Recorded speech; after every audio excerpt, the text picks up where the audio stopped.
Hello guys, I am Witold, and with Triumph's newest Tiger 1200, a lot of questions popped up on what the differences between the two variants are and also how specific trims of those two variants differ between each other. There are two lines in this family now, a GT and Rally, and within those there are two or three trims that overlap both lines. There are some key points that leave interested riders surprised or unaware till the delivery day of a bike. And then it turns out that some things that they thought their Tiger should have had aren't there. So here we are with a summary of what the differences are, what to choose, and what is even worth focusing on, as I feel that there is a very specific variant that can be a sweet spot for most riders. I've ridden a Tiger GT line bike and a Rally line bike and managed to test all the functionalities and features, as the GT was in a Pro trim while the Rally was in the top Explorer trim. And I've got the perspective and will tell you which setup has what, how they ride, as there are differences, what you may really like overall about the Tiger 1200, and what may be a deal breaker for you in one of those lines. So let's start with the trims, as they are mostly bringing the same additional features regardless of whether they are in the GT or Rally lines. There are a few exceptions here that I will point out as well, so no worries here. And after having that cleaned out, I'll show you what GT and what Rally lines bring to the table and which one you might prefer here. Alright, so there are three trims available in this new Tiger 1200. There's a regular no-name trim that is only there in the GT line, and the bike is called simply Tiger 1200 GT with nothing then. And later there are two actual trims that GT and Rally can come in, a Pro trim and an Explorer trim. So Rally starts off with the higher Pro trim, and so is of course more expensive by default than the GT.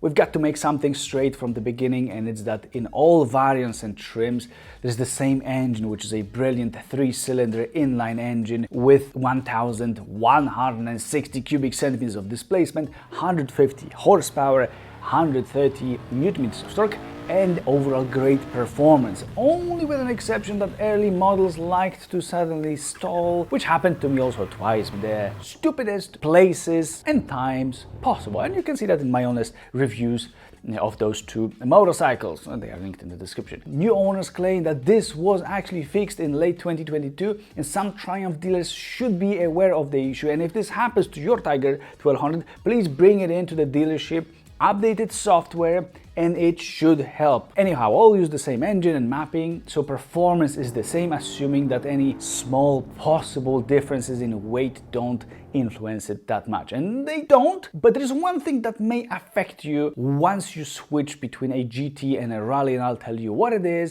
as I was stunned by how visible it turned out to be to me.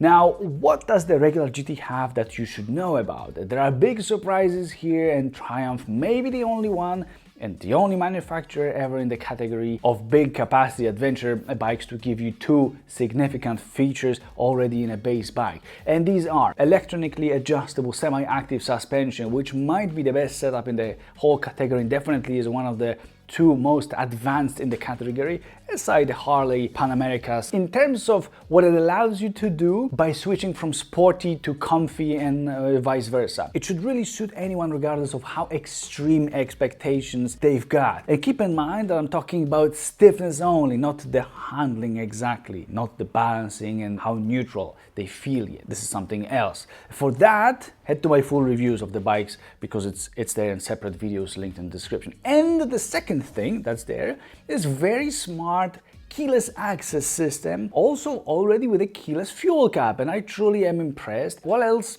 does every Tiger 1200 get right off the bat? There is Corning ABS, there's traction control, there are LED front lights with daytime running lights if you prefer those. The base model doesn't have the cornering light, however, keep that in mind. Then there are three riding modes in the form of road, sport and rain. There are hunt guards, adjustable seat height and adjustable windshield, which may cause actually some issues like it did for me, and I'll show you that in the detailed reviews as well. Then there is a display, which is the second longest loading display in the category after a Honda Africa Twin, and now a super large and awesome gift from Triumph. that puts their Tiger right on the top of the category if touring is your thing or you just like riding a bike without worrying about maintenance all the time. It's that it's got shaft drive instead of chain drive. It's the only bike right now in the category alongside BMW R1250 GS that has it, excluding a small capacity or a smaller capacity Moto Guzzi V85 TT, which is more of a, let's say, Tiger 900 competitor with half the power of our Tiger 1200. But then we go to something less exciting, which is that the base Tiger 1200 comes in only one color currently. On the other hand, we are given backlit switches already that Ducati owners praise so much about, and which is justified. So here there are two, just like smartphone Bluetooth connectivity, linked brakes that may work together, and also great engine sound at higher revs. And you tell me if that's a lot or not. Some features are great, but some, let's say, pretty basic things are missing. And so here comes the Pro variant. So an upgrade in the GT line and at the same time a starting point in the rally version. But do you have to immediately upgrade, you ask? No, you don't, as you may also add some of the options to the base version if it makes more sense to you for whatever reason. So what can you choose from the list then? There can be fitted heated both seats that come as standard in Explorer actually, heated grips that otherwise start from the GT Pro, a lowered rider's seat tire pressure monitoring system, which I believe that every single motorcycle today should absolutely have, no matter the price point. Here only Explorers have them included, so you've got to pay extra in other trims, but at least you can. You can also add auxiliary lights that are in Explorers. You can add a quick shifter that otherwise is there from the Pro trim, crash bars that are there in Rally line and also in GT Explorer for some reason. You may also get, for example, an aluminum engine guard that's there in the Rally line. These are the most significant upgrades that you can choose from the list of accessories right away with the base Tiger 1200. But instead, what you can do, for 11% more in price of the base model with no equipment added, you may get the Pro trim, and then you are getting some things otherwise unavailable, like, for example, heel hold, like cornering front LED light, and then options like cruise control, heated grips, quick shifter, which probably be called a slow shifter, but it's still worth having. There's also now a small engine guard that is flat and only on the bottom, so not protecting anything from the sides. There's a center stand and two more riding modes that are off-road and your custom rider mode. This is what you're getting by default, while still being able to add certain options like those heated seats, for example. And just like in the base version, Triumph knew what they were doing and how to make you keep looking at the most expensive trim, so the Explorer. And quite a side story is what you're seeing me sit on is electrically adjustable chair in soft Nappa leather. A pure pleasure to use for however long you're sitting. It's called 7G11 and you can get it at powerseats.eu. This is why for further 7% more than a GT and at the same time 19% more than the regular, you may get two features that are not available in any of the previous trims. They may actually make some of you guys get a warmer sensation and an instant, yes, this is a trim for me. A first addition is a 50% larger fuel tank, just like in BMW R1250 GS Adventure, so 30 liters instead of 20 in the previous trims or the lower trims or other trims of the Tiger 1200. This also comes along with slightly better wind protection at speeds in the lower areas of your body. On the other hand, if you fall in an Explorer, it's 7 kilograms more to lift. Not much of a difference though, and the bike doesn't suddenly become super heavy and like a balloon girlfriend pumped with an air compressor, no worries about that. And the second perk is the blind spot monitoring system, which scans the areas behind you on the left and right side and warns you with orange lights in the mirrors that there may be another vehicle too close to you in your blind spot, possibly. This was first introduced in Ducati Multistrada V4 and it works great. Not as great in the Triumph though, as first of all, I personally could barely notice those lights on a normal day as they are super weak I have a black dark visor, so it's very hard to see them unless you look straight into them, which is not the point of the whole part, even though you should be looking at the mirrors and they should be on at that time in those spots. Secondly, it's panicking too early for my taste. On the other hand, better too early than too late, but I feel that in Ducati it just works much better overall as a whole package. So what else are you getting for the money spent over a Pro trim here? There is a mentioned before tire pressure monitoring system as a standard. There are heated both seats, especially if you live in a hot country or a hot region. Good targeting by Triumph here.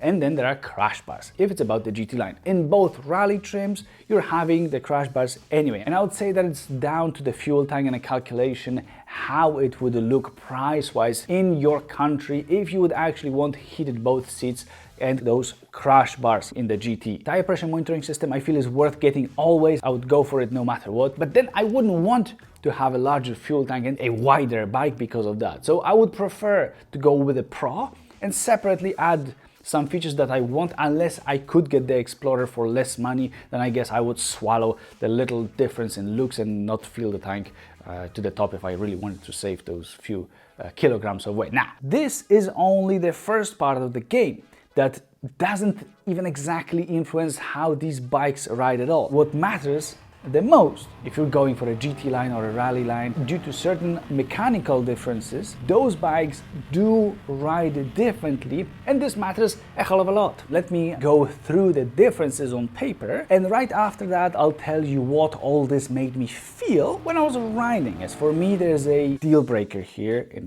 one spot that I couldn't get over, knowing that there is a, to me, better solution on the table right there. And I still mean Triumph, and I still mean Tiger 1200.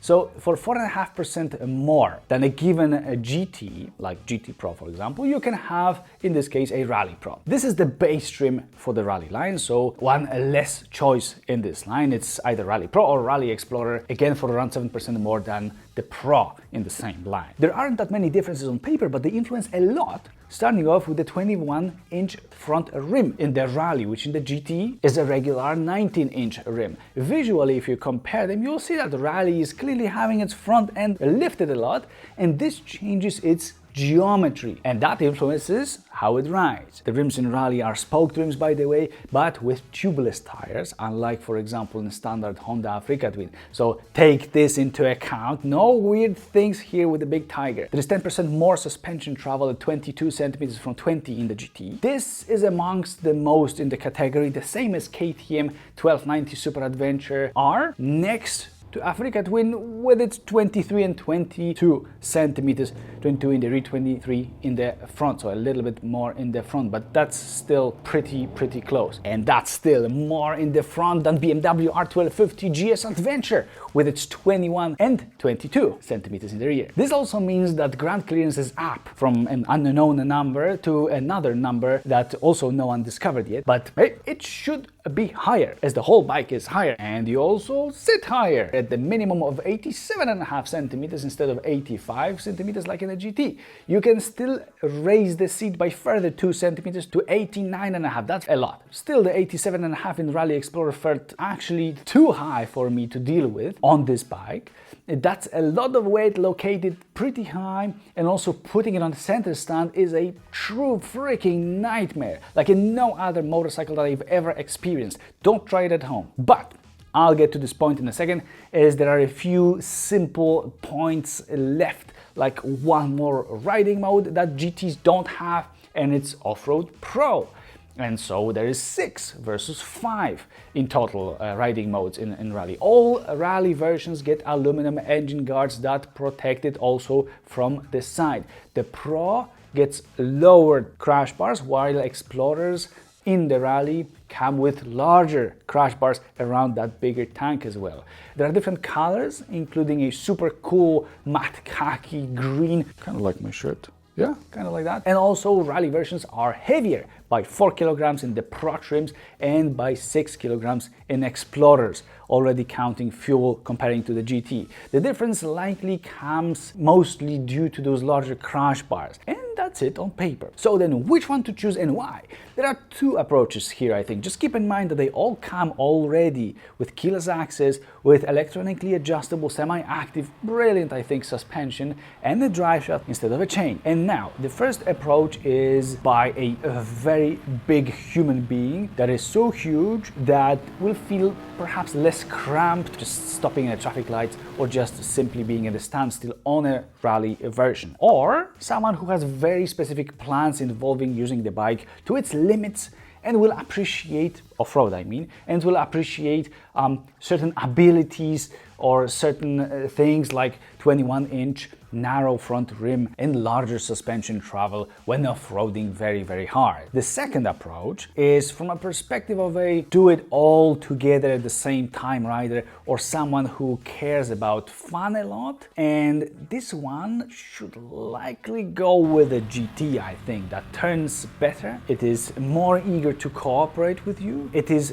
much better balanced in my opinion because of different angles, because of lower center of gravity and overall riding characteristics that come from I think mostly because of the different wheel in the front end geometry. And so knowing that I enjoyed riding a GT Pro and was not very happy on a Rally Explorer, regardless of what I was doing with either of these bikes, makes me believe that most of us will also enjoy the GT more. And by the way, I'm 184 centimeters tall, or 3, I think I shrunk recently. And remember that it can also have the larger fuel tank and blind spot monitoring system in the Explorer version in the GT still. And the handling issues, or as I prefer to put it, a lower level of control and confidence on the Rally version is that deal breaker for me that I mentioned before in the beginning. And this goes along with the feeling of it being more sloppy performance-wise, which is an improper feeling. It's probably not very accurate, but it's resulting from the bike being more reluctant to do everything else. And so I'm pretty certain that both lines